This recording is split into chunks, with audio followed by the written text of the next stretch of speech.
Selamat siang semuanya. Assalamualaikum warahmatullahi wabarakatuh. Oke, selamat datang di Bandros. Di sini ada orang luar kota Bandung. Oke, dari mana itu?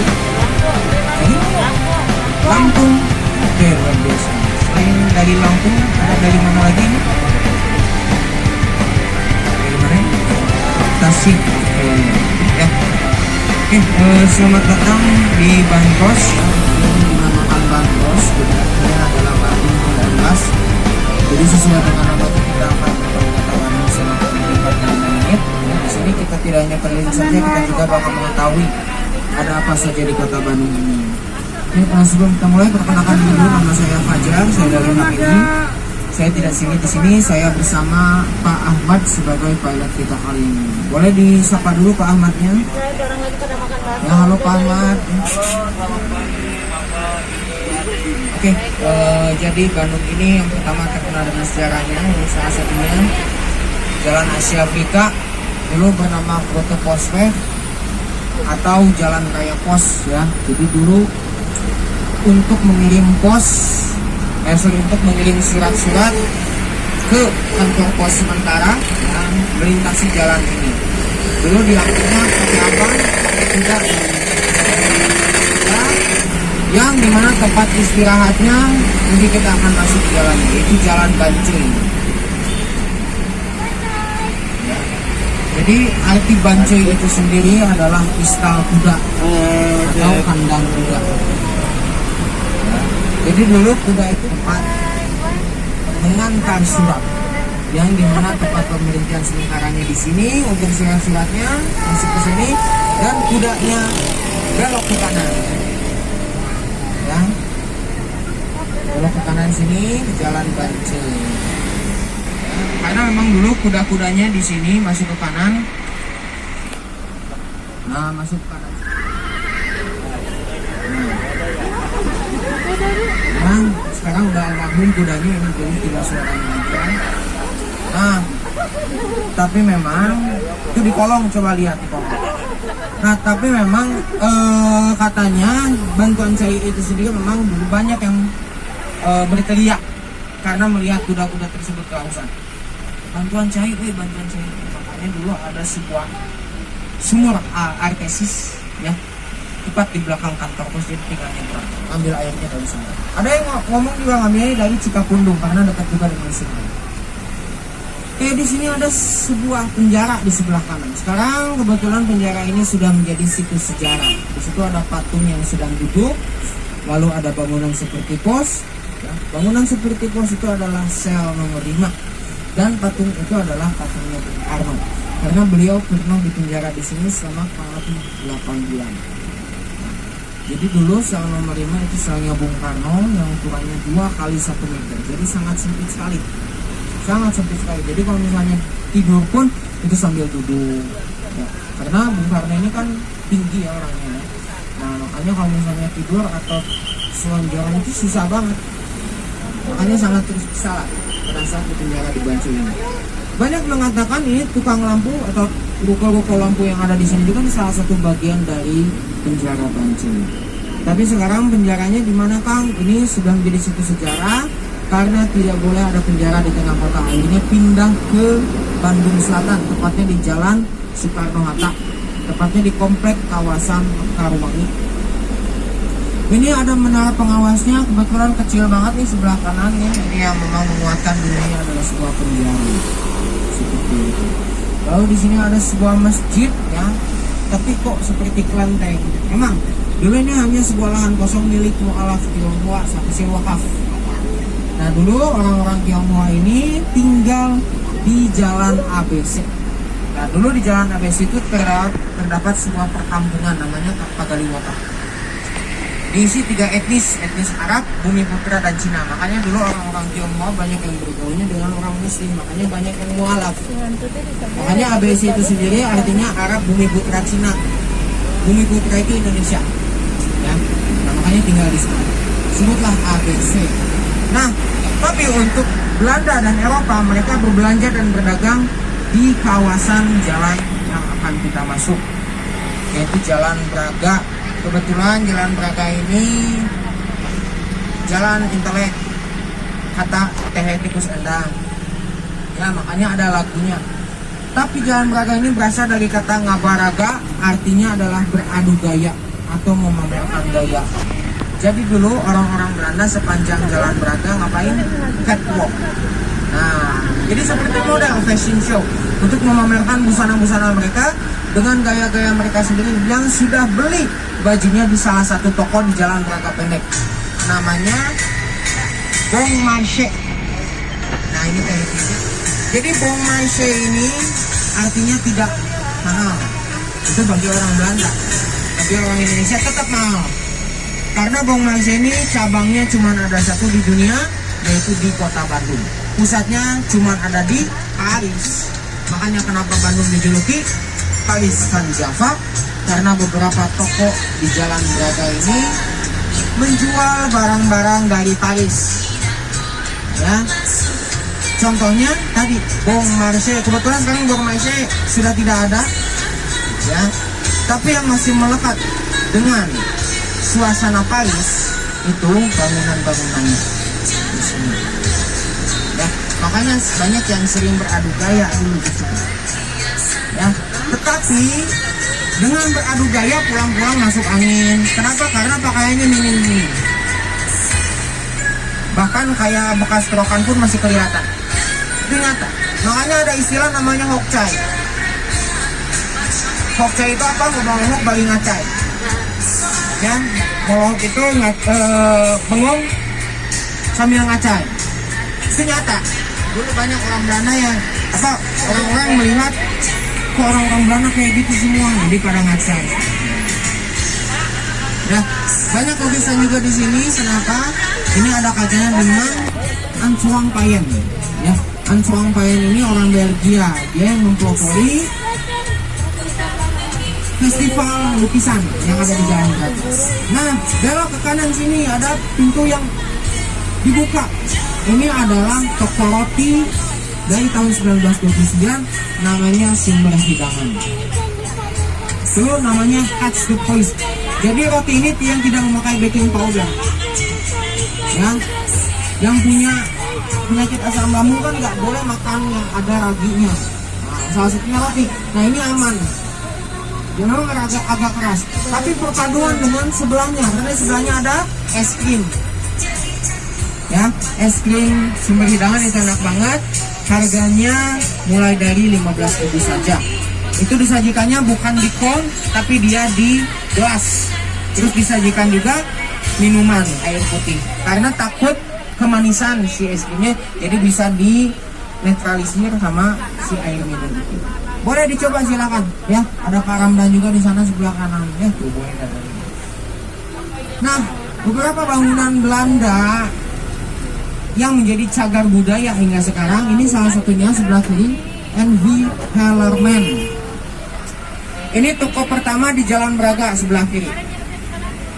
Toko pertama ini dulu menjual senjata api, lalu menjual kereta kuda juga, karena dulu kan banyak banget alat transportasi yang menggunakan kuda. Ya, apapun pakai kuda. Nah, dulu belinya di sini kereta kudanya. NV Hellerman. Lalu kalau misalnya orang Belanda mau beli perhiasan, di sebelah kiri sini ada Concurrent. Nah, sebelah kiri ini Concurrent.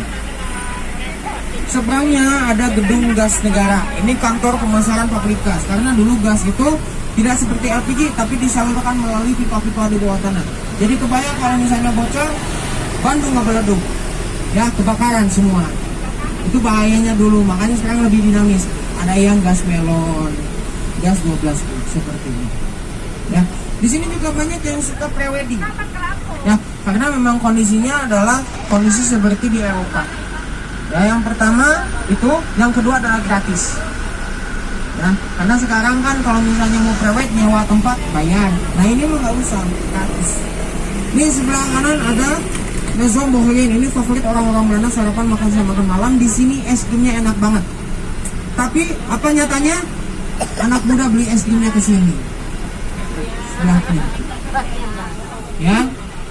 Uniknya apa di sana? Di foto dulu baru makan es krim, keburu es krimnya meleleh. Nah itulah keunikan orang-orang Belanda. Ya. Dan memang lebih murah sih, makanya banyak yang keseberang ya. Nah, ke kiri itu ke Braga City Walk. Braga City Walk itu adalah bengkel dulu, bengkel mobil terbesar se Asia Tenggara yang bernama Auto Handle for Benz. Jadi dulu perakitan mobil Mercedes-Benz itu berlangsung di sini. Makanya secara konklusi orang-orang Belanda menyebut Jalan Braga ini apa? Palu gada, apa yang minta gua ada. Sini banyak. Beli mobil, beli baju, makanan, apapun perlengkapan, bioskop juga ada di sini, hiburan segala macam. Tepat di Jalan Braga. Yang rame-ramenya itu di abad awal 20 ya, di tahun 1910 sampai 1950. Jadi selama 5 dekade. Oke, kita masuk ke Jalan Siniaraja. Nanti kita akan melintasi viaduk. Nah, dulu viaduk itu hanya sebuah rumah besar milik Ang Chuang Payen yang tadi mempelopori festival lukisan di Jalan Braga, tapi dihancurkan dan dibangun viaduk di sini, yang artinya jembatan di atas kanal. Kebetulan viaduk ini dilalui oleh si Gombar. Tuh, mau lihat si Gombar? No, ada di sebelah kiri. Tuh, monumen kantor pusat PT KAI yang warna hitam merah. Oh, kelihatan. Ini juga pelajaran untuk adik-adik, kenapa dulu warna putih tapi sering panas-panasan jadi dikit. Makanya anak-anak jangan panas-panas. Ya, terus teteh-teteh, ibu-ibu gimana? Gak usah, gak apa-apa panas-panasan juga, udah pakai MS Glow. Udah lagi. Ya. Nah, jadi si Gomar itu adalah lokomotif yang mampu menanjak di pegunungan Jawa Barat. Dulu punya 2 trek khusus. Yang pertama ke Batavia, yang kedua ke Buitenzorg. Buitenzorg itu sekarang namanya Bogor. Ya. Nah, tidak hanya mengangkut penumpang saja, tapi mengangkut juga komoditas-komoditas yang terkenal di Kota Bandung. Salah satunya adalah kopi. Dulu kopi itu sebelum dikirim ke Eropa ditimbun dulu selama bertahun-tahun. Untuk apa? Mengurangi kadar asam. Karena rasa kopi yang asam itu memang ada asamnya dikit. Makanya ditimbun dulu. Itu kenapa? Dia rasa pahitnya itu lebih unggul dibandingkan rasa asamnya. Coba kalau misalnya kita ditimbun, mungkin rasa asamnya yang lebih unggul dibandingkan rasa pahitnya. Makanya dulu ditimbun di sini, di kantor wali kota Bandung, dulu namanya Gedung Papa.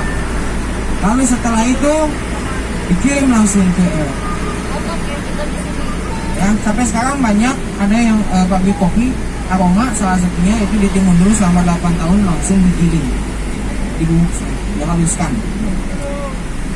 Seberang ada Masjid Al-Luhur sebelah kiri. Orang-orang Bandung zaman dulu mengatakan ini dulunya gedung setan. Secara harfiah gedung setan adalah gedung yang banyak setan. Padahal itu dulunya gedung pemuja setan. Ya, jadi dulu Bandung pernah ada jejak pemuja setan.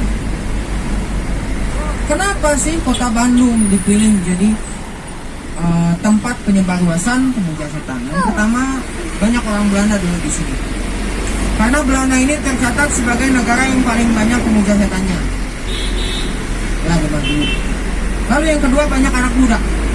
Kenapa harus anak muda? Karena anak muda pikirannya masih labil, masih gak terombang-ambing, masih pengen nyoba ini, pengen nyoba itu. Ya, makanya pengen ini, sejam kemudian pasti beda lagi. Itulah makanya tujuan kenapa tadi namanya adalah anak muda, karena gampang didoktrin. Makanya dulu banyak yang mendoktrin anak-anak muda Belanda. Ternyata anak muda Indonesia juga ikut berperan. Salah satunya adalah Raden Saleh, lukis yang bisa beberapa bahasa. Ya. Oke, sebelah kanan ini ada rumah Pangdam 3 Siliwangi, ini rumah dinas yang punya lapangan tenis, ada vilanya juga di situ.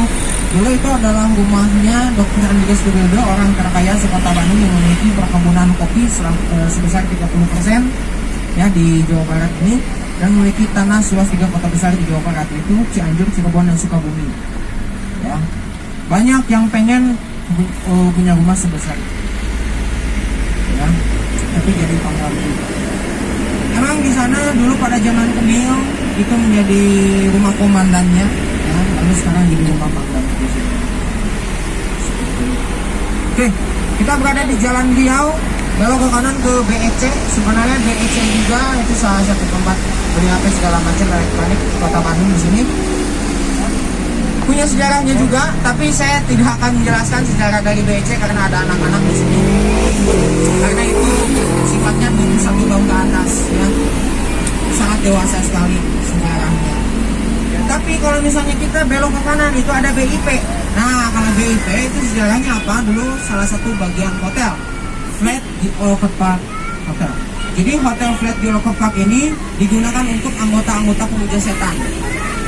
Jadi setelah masuk menjadi anggota pemuja setan dikasih fasilitas berupa kamar hotel, yaitu BIP sekarang namanya Flat di Orchard Park. Gitu. Jadi mall-mall kota Bandung itu memang punya sejarahnya masing-masing. Saat ini juga kita kenal PVJ adalah mall yang paling mewah, padahal ya, dulu memang villa itu dihuni oleh arsitek Belanda yang bernama Albert Frederick Albers. Beliau itu yang mendesain Hotel Savoy Homan. Ya. Pada saat transisi ke zaman Jepang itu menjadi sebuah taman. Ya, karena mengenang adanya rebutan aset radio dari tangan Jepang ke tangan Indonesia. Namanya Taman Radio. Gimana Kang? Nanti ada di sebelah kiri. Dulu namanya Tamplek Taman Fleksi. Ya, di sebelah kanan. Karena di belakangnya dulu ada kantor Fleksi. Jadi ini tamannya, ini Tamplek Taman Fleksi. Terus sekarang jadi Taman Radio. Berada di Jalan Dago. Nah, ini kita masih berada di Jalan Dago. Tapi kita kenal Jalan Dago adalah jalan yang paling mewah, jalan yang paling ramai. Apalagi kalau misalnya hari ini udah hujan, banyak anak muda yang ke arah Dago atas ya, karena di sana banyak kedai kopi dan bisa melihat Bandung dari keseluruhan. Tapi kalau dulu Jalan Dagonya adalah hutan belantara, banyak begal, dan di sini banyaknya binatang buas sehingga tidak ada kehidupan sama sekali di sini. Makanya dulu banyak orang Bandung tidak berani melintasi jalan ini ya sendirian. Padahal dulu banyak beberapa orang Bandung itu tinggalnya di Dago atas dan mereka harus berdagang dan berbelanja. Di mana? Di Pasar Cibuliang, adanya di alun-alun. Otomatis mereka harus melintasi jalan ini. Nah, gimana caranya untuk melintasi jalan ini bareng-bareng? Makanya dulu ada cerita rakyat. Jika ingin melintasi jalan ini berteriaklah, dagoan orang bro, dagoan. Nah, artinya adalah tungguin saya bro, tungguin. Jadi dari kata dago itu sendiri, yang artinya adalah menunggu. Ya, jadi dago itu artinya menunggu. Dan kenapa sih harus berteriak? Karena dulu nggak ada WhatsApp, makanya saling berteriak. Mungkin kalau ada WhatsApp bisa kan di sini janjian. Sekarang enggak, dulu enggak, ya. Bahkan berteriak dari jarak 500 meter itu kedengaran karena tidak ada kebisingan sama sekali. Sunyi banget pokoknya. Ya nggak ada kendaraan umum, nggak ada mobil, motor atau bangunan kanan kiri yang melakukan aktivitas. Nah, contohnya kan tuh berisik kan kayak gitu. Nah, dulu nggak ada yang kayak gitu. Jadi benar-benar di sini. Nah, makanya dulu jika ingin berbarengan, bro dakwaan di itunya, yang kurang dakwaan di dia. Nah, ya bro tungguin saya di sana ya. Ya ntar saya tungguin di sini. Itulah makanya kenapa orang-orang Bandung saling menunggu satu sama lain. Tetapi sekarang Jalan Dago sudah menjadi kawasan elit. Kenapa? Kita bisa menilai dengan cara cuci tangan di alun-alun dan di Dago. Itu kita bandingkan. Lebih dingin mana? Alun-alun sama Dago. Itu di Dago. Itulah yang dipilih oleh orang Belanda mencari kawasan yang dingin. Karena Dago ini adalah kawasan perbukitan. Yang bisa saya bilang, kalau misalnya ke Jalan Dago itu makin nanjak, terus ke atas makin nanjak, itu masuk wilayah perbukitan. Itulah yang dicari oleh orang Belanda. Makanya kenapa ada bangunan di sana yang bernama Dago Tea House. Dago Tea House itu sebenarnya tempat budidaya teh di sana. Tapi dibangun bangunan itu untuk apa? Bangsawan-bangsawan Belanda pengen minum teh di sana, pengen jauh dari keramaian. Makanya dibangunlah Dago Tea House. Sekarang namanya Dago Tea House. Makanya Dago menjadi kawasan elit pertama. Yang kedua ada Ciumbuleuit. Mungkin orang luar kota Bandung tidak sangat asing dengan kata Ciumbuleuit. Tidak asingnya itu dengan kata Puncelut. Ya, Puncelut itu puncak Ciumbuleuit, jadi ke atas lagi. Tempat makan di bukit ya, si Puncelut. Nah, itu salah satu tempat elit ya, atau kawasan elitnya Belanda. Yang kedua, karena di sana rumahnya besar-besar juga, nah seperti kayak gitu. Rumahnya besar banget. Tapi sangat disayangkan rumahnya sudah direnovasi semua. Nah, yang ketiga ada Cihamplas. Kalau di Ciamplas tuh lebih ke tempat wisata sebenarnya, karena di sana ada kolam renang pertama di kota Bandung. Yang awalnya hanya sebuah kolam ikan, tapi dibeli oleh Nyonya Oman jadikan kolam renang. Dan menjadi kolam renang pertama di kota Bandung bernama Pemandian Ciamplas, khusus untuk orang-orang Belanda sama Eropa. Dulu ada orang Bandung datang ke sana, diusir, kamu berenang aja di Cikapundung. Jadi akhirnya berenangnya di sungai. Gak masalah untuk orang Bandung berenang di sungai. Kenapa? Airnya bersih dan aliran airnya tidak deras. Dan yang keempat adalah Cipaganti. Nah, di Cipaganti lah yang masih menyisakan rumah-rumah klasik Belanda. Ya, makanya harga di sana mahal-mahal belasan miliar. Oke, sebelah kanan ini ada gedung sate. Kebetulan Shopee nggak punya office di Bandung, makanya numpang di sini. Ya, karena gedung sate ini luasnya kurang lebih 27 hektar, sangat luas sekali. Ya, pembangunannya selama 4 tahun dari tahun 1920 sampai 1924 dan menjadi bangunan pertama yang memiliki basement atau ruang bawah tanah. Ya, disebut demikian karena ada ornamen tusukan sate di atas gedungnya sebagai penangkal petir, bisa dilihat ya. Ada berapa bulatan di sini? Ada 6. Kenapa harus 6? Karena biaya pembangunan menghasilkan 6 juta golden ya untuk gedung sate ini. Mungkin kalau dikonversikan ke rupiah menjadi triliunan lah. Ya, nolnya udah panjang. Seperti itu. Nah, pengen masuk ke ruang bawah tanahnya gedung sate, bisa masuk ke salah satu museum di sini. Namanya Museum Pos Indonesia di sebelah timur. Kebetulan Museum Pos Indonesia ini gratis, tapi angker. Ya, pokoknya segala sesuatu yang angker pasti gratis. Nah, ini salah satunya Museum Pos Indonesia, boleh dicoba. Nah, ini taman lansia yang sering disalahgunakan karena isinya anak-anak. Karena ada percakapan yang terlintas, mama pengen foto sama dinosaurus. Akhirnya jadilah foto-foto di sana ya. Tapi ada kaitannya dengan ini. Museum Biologi ini museum terbesar di Asia Tenggara yang memiliki fosil T-Rex, yang dimana tiket masuknya sangat murah banget. Itu update terakhir itu 5.000 per orangnya. Jadi silakan untuk adik-adik pengen melihat fosil T-Rex yang ada di Museum Biologi sudah dibuka. Ya, tapi saya nggak tahu apakah fosil T-Rex masih ada atau enggak, karena kemarin lagi zaman seblak tulang. Ya, dimana dulu tukang seblak susah mencari tulang, akhirnya larinya ke Museum Biologi. Di sana banyak tulang, kita ambil lagi di sana. Ya, tapi makanya sekarang nggak tahu apakah fosil T-Rex-nya. Biasanya jam segini udah tercium aroma wanginya. Wow, enak banget pokoknya. Ya, cuman cium wanginya aja udah kenyang. Apalagi makannya. Ya. Nah, agak sedikit tercium ya. Memang katanya kenapa disebut alas daun, karena sensasi makannya semua makanan beralaskan daun pisang. Saya kira tidak, karena tidak konsisten. Buktinya sayur asam masih di mangkok, jadi belum di atas daun karena takut bocor. Itulah. Tapi kalau misalnya pengen makan di sana silakan, rasanya konsisten, enak banget. Beres dari sana pengen yang segar-segar, boleh lari ke Jalan Cisangkuy. Karena di Cisangkuy itu terdapat yogurt legendaris dari tahun 90-an. Dimana yogurtnya kira belok kanan ke sini. Itu masuk ke Jalan Cisangkuy, nanti ada di sebelah kiri. Namanya yogurt Cisangkuy. Harganya mulai dari Rp30.000. Pernah ada ibu-ibu saya ajak ke sana 15 orang, belinya segelas sedotannya 15. Ya, mereka itu patungan 2.000. Bisa kebayang satu gelas 15 liter. Bu, ini yang satu bukan yang saya, ini yang ibu kali bukan. Makanya dulu membedakannya itu dengan warna lipstick.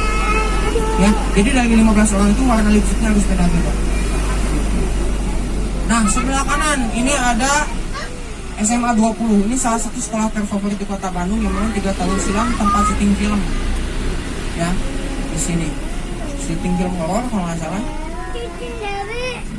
Nah, tapi memang dulu SMA 20 juga adalah horor. Horornya kenapa? Tempat penyekapan tentara-tentara Belanda oleh tentara Jepang. Jadi pada saat masuk prajurit Jepang ke Bandung, nah disekap tentara-tentara Belandanya tuh di sana. Namanya kamp konsentrasi. Khusus untuk tentara-tentaranya saja. Anggota keluarganya beda lagi nanti di daerah rumah-rumah Jalan Lombok dan Jalan Siapit. Karena dulu rumah kelas menengah dari tentara Belanda itu ciri-cirinya apa? Rumahnya kecil, halamannya luas. dan tidak ada yang bertingkat. Itulah makanya ciri-cirinya dulu rumahnya di daerah Jalan Lombok. Bentar lagi kita masuk ke Jalan Lombok. Makanya dulu Jalan Lombok ini paling ditakuti. Kenapa? Banyak pembantaian. Karena dulu banyak yang kabur, akhirnya ditembak mati di tempat oleh tentara Jepang. Karena diawasi ketat di setiap jalannya. Tapi sekarang sudah ramai Jalan Lombok ini. Kenapa? Karena kuliner lagi di sini. Tapi yang kuliner paling terkenal di sini adalah baksonya. Yang pertama di sini ada sebelah kiri bakso Sultan. Ya, bakso sepanci. Jadi untuk keluarga. Pengen yang harganya terjangkau dan pengen satu mangkok aja, ada cumi di depan. Ini bukannya jam 9. Banyaknya anak muda yang beli, katanya tukang dagangnya ganteng. Ya. Padahal saya lihat kemarin banyaknya laki-laki yang beli. Wah, curiga. Tapi pengen nyobain yang lain, ada lomi bakmi Lombok di sini. Bisa dilihat dari sini sudah banyak yang udah sama habis. Untuk mengunjungi lomi, banyak yang curhat. Kang, mending MS Glow dulu atau bakso dulu? Mending bakso dulu. Kalau ke MS Glow dulu nanti berminyak lagi mukanya. Buncet orang Sunda mah hinyai deui. Nggak glowing deui. Glowing lagi dulu minyak. Ya, satu. Lagi ngetop ya MS Glow. Apa? MS Glow lagi ngetop. Lagi ngetop. Ngetop banget. Ya, mungkin terjangkau ya. Ya makanya kalau lomi bakmi Lombok sebenarnya untuk harga 25.000 sudah mendapatkan Portugal. Portugal itu istilah ya, porsi tukang gali. Jadi banyak banget. Harganya terjangkau. Mungkin jam segini makan, jam 3 sore lapar lagi. Ya, enggak lah kalau misalnya jam segini makan, jam 3 itu biasanya masih kenyang. Ya, karena dia porsinya banyak banget. Baksonya banyak juga. Ya, enak. Itu asli daging sapi. Oke, kita langsung masuk ke Jalan Aceh. Di sini banyaknya mistis karena kawasan mistis Kota Bandung itu bagi Jalan Aceh. Yang pertama ada bangunan yang sering diklaim bau kentang. Ya, apa itu? Banyak yang bilang McD. Karena yang sering bau kentang adalah McD. Tapi ternyata ada yang mengungguli, yaitu rumah kentang sebelah kanan. Nah, rumah kentang ini dibangunnya betul tahun 1908 yang dulu digunakan sebagai tempat meramal. Karena dulu tempat kebatinan pemuja setan yang percaya zodiak ada di sini. Namanya Loji Hermes. Cek di kolom takut ada yang noel. Loji Hermes ini betul ya. Jadi kalau misalnya dulu nyari jodoh, ya nyari jodoh itu datang ke sini diramal. Nyari kerjaan susah banget diramal di sini. Sekarang kalau lapar di sini. Tapi nyata ya, setiap kita melintasi rumah tersebut pada malam hari akan tercium aroma kentang rebus. Itu nyata. Tapi di satu malam berbeda itu tidak tercium aroma kentang rebus. Itu malam takbiran karena sedang jadi sama goreng kentang. Dan kebetulan sudah diolah. Sekarangnya ada Gor Saparua. Gor tertua di Kota Bandung, dulu digunakan sebagai tempat latihan baris berbaris untuk tentara Belanda. Ini juga sama tempat mistis. Di sini mistisnya ke lelaki bertulang lunak. Ya, apa itu lelaki bertulang lunak? Bencong. Ya. Dulu banyak bencong di sini. Karena dulu dikasih pagar. Namanya itu dikasih pagar. Tempat persembunyiannya bencong-bencong. Cocok banget dikejar Satpol PP langsung bersembunyi di sini. Tapi sekarang sudah menjadi taman yang terbuka. Ini juga salah satu dukungan dari stasiun TV Indosiar yang sudah menyiarkan sinetron Azab. Ya, yang akhirnya mereka punya dua pilihan antara ke Thailand atau tobat. Ya ke Thailand mungkin ganti kelamin. Kan? Dia cocoknya pengen mana? Padahal Taman Maluku ini bukan taman yang negatif. Selama ini orang Bandung menyangka Taman Maluku adalah taman yang negatif. Tadi taman yang banyak bencong. Padahal Taman Maluku itu adalah taman yang bermanfaat. Yang mempropoli kolam retensi atau danau retensi. Danau retensi itu danau anti banjir. Ya, itu adalah Taman Maluku. Karena dulu Bandung sempat banjir daerah sini. banjir banget di sini. Makanya dibuat danau retensi untuk apa? Menanggulangi banjir, mengurangi debit banjir di jalanan kota Bandung. Itu berhasil. Sistemnya seperti drainase, dibuat saluran air yang kecil langsung terhubung ke Taman Maluku. Itu berhasil. Sampai sekarang banyak danau retensi di kota Bandung. Salah satunya di mana? Dayakolot. Di situ ada Cikenteng, Danau Cikenteng. Itu danau retensi. Sekarang lagi dibangun lagi juga di daerah Andir Balenda ya. Itu sama danau juga, tapi nggak tahu nama danaunya apa. Ini masih under construction di sana. Oke, ini sebelah kanan juga salah satu taman tertua di kota Bandung, namanya Insulin The Park. Nama aslinya sebenarnya bukan Taman Lalu Lintas, nama aslinya adalah Taman Ade Irma Suryani Nasution. Karena diresmikannya oleh Bapak Jenderal Agung Haris Nasution. Nah ini nih, yang jadi monumen sebelah kanan menghadap ke taman mengenang putri yang ditembak mati pada saat peristiwa G30 PKI. Kenapa sekarang namanya Taman Lalu Lintas? Karena salah satu dekade kemudian digunakan oleh Polrestabes Bandung sebagai sarana pelatihan rambu-rambu lalu lintas yang menjadi balas dendam. Ternyata mereka mengadakan ritual yang dinamakan botram. Ya, botram itu artinya makan bersama, piknik. Karena dulu pernah ada kejadian anak-anak jatuh dari sepeda, ibunya masih makan. Karena kenikmatan dari botram itu nyata di sana, makanya botram menjadi ritual di Taman Lalu Lintas. Banyak banget kata-kata Sunda ataupun kata-kata Indonesia memang berasal dari bahasa Belanda. Salah satunya apa? Nih, nama buah-buahan. Orang Sunda itu lebih kenalnya itu bahasa Belandanya, bukan bahasa Indonesia. Ini ada yang tahu ini pohon apa? Sebelah kiri. Nah, selain ceri ada yang mengatakan lain? Ada yang kenal kersen? Kersen ada yang kenal? Ya, ceri itu bahasa Indonesianya. Kersen itu yang sering diucapkan oleh orang-orang Bandung. Kersen itu bahasa Belanda. Sebenarnya nggak salah, karena buah-buah. Sama ini orang Bandung tuh kenal ceri itu dari mana? Kue Black Forest. Lihat, itu pancar itu kersen. Padahal setiap buah-buahan itu pasti punya jenisnya masing-masing. Salah satunya adalah ceri. Ceri kersen, ada ceri Australia ya, ceri Black Forest. Oke, di sini juga ada bangunan Belanda yang digunakan sebagai restoran, namanya Rasa Bakery and Cafe di sebelah kanan. Nah, bisa lihat yang parkirnya mobil semua, artinya apa? Artinya adalah hanya menyediakan parkir mobil saja. Kita harus berprasangka baik. Selama ini kita kenal, kalau misalnya banyak mobil, artinya itu kurang murah. Ya. Padahal bukan kurang murah, karena di sini Rasa Bakery ini awal mulanya tahun 1930 itu sudah terkenal dengan toko kue namanya Cake Case. Sampai sekarang itu terkenal banget Cake Case itu dengan lapis legitnya. Lapis legitnya itu dari satu slice itu harganya, satu potong itu harganya 18.000. 18.000. Satu potong itu 2 kali gigit. Nah, berarti sekali gigit 9.000. Pada saat menggigit silakan ucapkan 9.000. Ya, insya Allah biar terasa sampai 1 bulan rasa lapis legitnya. Karena itu nyata katanya. Kenapa? Alasannya tidak sedikit. Iya, lihat badut. Menjadi mahasiswa ITB. Dulu namanya bukan ITB, ada tapi nomor sembarangan. Dari hotelnya. Nah, lalu di sini ada titik kilometer bahwa Denas pernah mengunjungi kota Bandung di tanggal 25 Mei 1810 dan menyaksikan lokasi di sini dan berkata, pastikan kalau saya datang lagi ke sini ini sudah menjadi sebuah kota.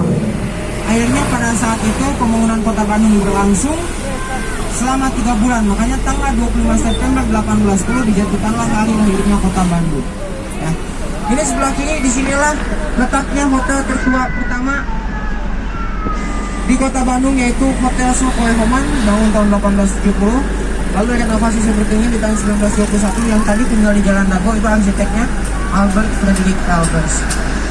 Sebelah kanan ini Concordia yang sudah jadi museum konferensi Asia kanan Gedung Merdeka yang sempat dijadikan untuk tempat bertemunya hantu-hantu kalau hujan. Ya, karena di sini juga ada hantu-hantu. Sekarang sudah tidak ada, adanya polisi segala macam. Ini asli ya, bukan cosplay. Kadang-kadang di sini banyaknya cosplay itu asli. Ya. beda memang. Sini ya. Ini menyambut kita sebenarnya ya. Nyambut kita. Asik apa kita? Ya. Oke, jadi memang di sana banyak banget cosplay. Mungkin tadi cosplay yang asli, ya. Disilakan kalau misalnya ada pengen foto-foto sama cosplayer di sana, enggak ya. Jangan lupa kasih uang ya karena untuk biaya make up sama biaya kostum. Oke, kita baru saja melintasi alun-alun kembali bahwa alun-alun Kota Bandung itu sebenarnya bukan berasal dari kata alun-alun artinya pelan-pelan, tapi di sini lebih ke catur gatra. Jadi catur gatra ini sebuah persyaratan sebenarnya. Kenapa disebut alun-alun? Karena memiliki catur gatra yang artinya 4 pusat. Yang pertama adalah pusat berkumpulnya masyarakat, yaitu sebuah lapangan. Kebetulan di sini lapangan sintetis, sebelumnya adalah lapangan sepak bola. Tetapi lapangan sepak bola di alun-alun bentang Kota Bandung, itulah pembagian Bandung Utara dan Bandung Selatan. Ya. Lalu yang kedua adalah tempat ibadah. Kebetulan paling dekat adalah Masjid Agung, tapi berdekatan juga dengan Vihara Satyabudi yang ada di jalan sini, Cibadak dan Klenteng. Karena dulu orang-orang Tionghoa pertama kali mengungsi ke sini, ke jalan Cibadak dan Klenteng. Ya makanya itu adalah daerah kecil. Yang ketiga adalah pasar. Kebetulan pasar ini ada kaitannya dengan tadi Jalan Dago. Kenapa orang-orang Bandung silih dagoan atau saling menunggu satu sama lain untuk berbarengan melintasi Jalan Dago? Karena mengunjungi pasar yang ada di Kepatihan. Namanya Pasar Ciguliang tadi. Sekarang Pasar Ciguliang sudah menjadi Jogja Department Store Kepatihan. Ya. Jadi dulu pasar itu dekat banget dari alun-alun. Sekarang kan pasar jauh ya, di Pasar Baru tuh cukup jauh. Mungkin ibu-ibu naik becak kalau dulu. Kalau sekarang mungkin naik angkot atau naik Grab. Ya. Nah dulu pasarnya itu tidak bertahan lama. Kenapa? Karena dulu ada oknum yang membakar pasar Ciguliang sampai habis karena tidak mau bayar hutang. Makanya Bandung tidak memiliki pasar tetap selama setengah abad lebih, yang akhirnya di tahun 1905 dibangunlah sebuah pasar yang baru yang sampai sekarang dinamakan Pasar Baru. Ya, jadi Pasar Baru itu sebenarnya udah 1 abad lebih usianya, tapi kenapa masih dikatakan Pasar Baru? Karena menggantikan pasar lama yang dibakar di sini. Dan yang terakhir adalah pendopo. Tepat tadi kita naik bandros, seberangnya ada pendopo, rumah dinas wali kota Bandung yang dulunya adalah kantor bupati. Dulu namanya Adipati, ya sekarang namanya Bupati. Adipati itu Bapak Gaden Adipati Jakarta. Oke, sebentar lagi kita akan sampai. Saya ucapkan terima kasih untuk Ibu Bapak Kapten dan adik-adik sekalian sudah bertemu bersama saya Kang Fajar dan Pak Ahmad. Mohon maaf apabila ada kata-kata yang berkenan, ada informasi yang kurang tepat ataupun kurang jelas. Semoga kita selalu diberikan kesehatan selalu, dan sampai jumpa lagi di lain waktu. Hati-hati barang bawaan yang sampai ada yang tertinggal. Oke, sekali lagi selamat siang. Assalamualaikum warahmatullahi wabarakatuh. Waalaikumsalam.